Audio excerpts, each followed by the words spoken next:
was supposed to be delivering a routine status update to Admiral Vex, the human fleet commander stationed aboard the stalwart Dawn, orbiting the contested moon of T-Rel 7.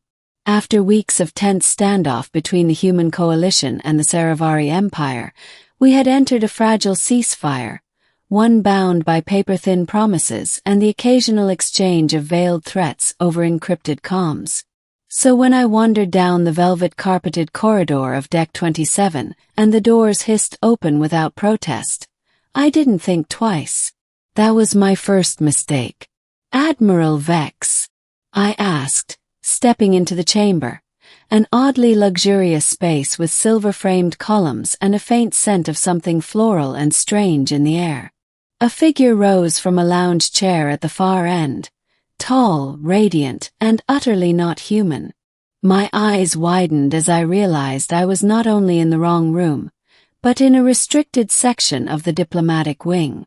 A presence towered before me, draped in flowing black and violet robes, her skin pale blue with shimmering, faintly bioluminescent patterns. Her golden eyes met mine with a mixture of amusement and curiosity. "Wrong room," I stammered, raising my hands in a half-apology, half-surrender. Sorry. I must have misread the room number." The alien woman stepped closer, and even though my instincts screamed leave now, I was rooted by something far more primal, awe. She smiled, and it wasn't the cold, regal kind I expected from a Saravari leader. It was warm, almost playful. "I know," she said, and blinked. "You know." She tilted her head, then gestured to a seat. "You may as well sit. Since you're here, human." Middle. Her name, I would learn later, was Queen Virelia Sarkai of the Veil-lit Court, ruler of over 89 Saravari systems. A monarch, a tactician, and allegedly a war criminal if some of our intelligence reports were to be believed. And yet here she was offering me tea. I sat, awkward and uncertain, watching her every movement. She was impossibly graceful, as if every gesture was a dance of diplomacy. "Why aren't you running out the door yet?" she asked as she poured a violet liquid into a crystal glass. "Most humans are terrified of me." "You didn't order my death," I replied dryly. "That's always a good sign." She chuckled, and handed me the glass. "You have wit. I like that." I sipped the drink cautiously. It tasted of honey, citrus, and something unplaceably alien. Not unpleasant. "What were you really doing here?" she asked, reclining back. "You don't look like an admiral." "Ensign Marcus Dale. Communications specialist." I tried to maintain a calm tone, but her gaze had a way of pulling answers straight out of me. "I had a meeting with Admiral Vex. Apparently, I took a wrong turn." "A very fortunate wrong turn," she said, swirling her own drink. "Tell me, Marcus Dale, what do you think of this ceasefire?" I hesitated. "Honestly, please. I think it's a farce. We're all just waiting for the first excuse to go back to killing each other." She didn't seem offended. In fact, she looked pleased. "Good," she said. "You're honest. That's rare in diplomacy."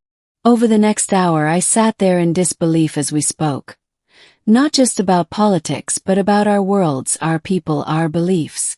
She asked me what Earth was like during the rainy season. I asked her what her crown was made of, a mineral called elethine, rarer than neutronium and said to grow only in caves touched by moonlight.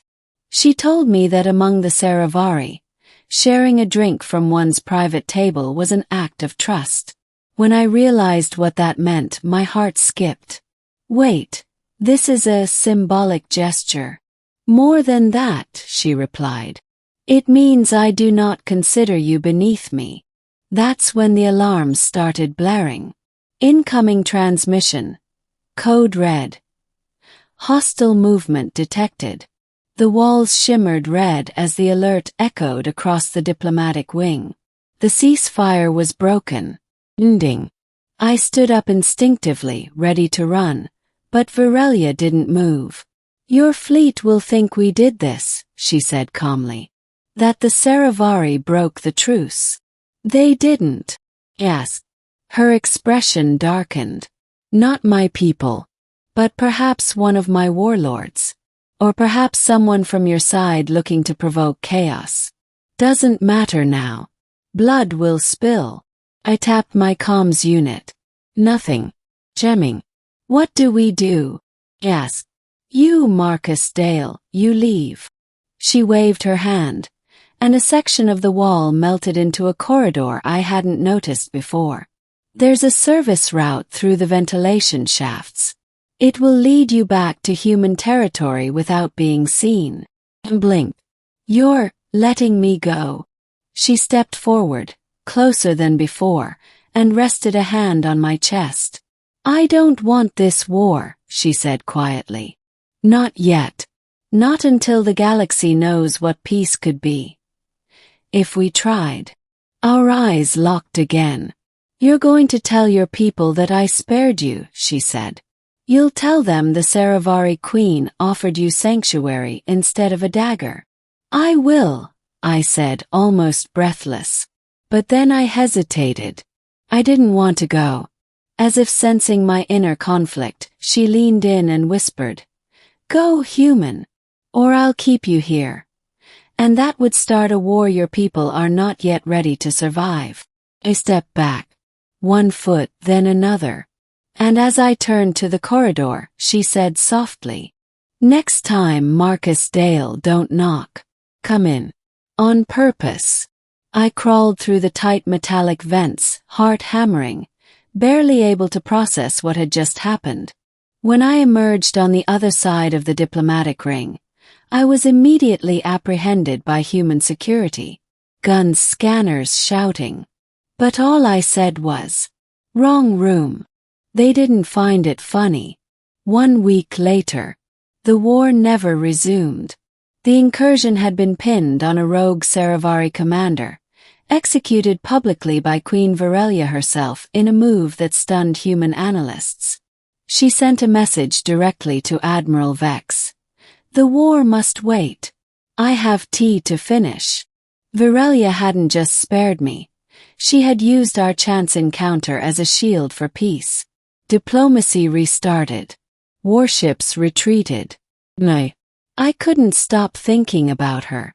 Every night I replayed her voice, her eyes, that final whisper. Then one day, a sealed royal packet arrived in my inbox. A single line glowed on the screen. You entered the wrong room, Marcus Dale. And I have been waiting ever since.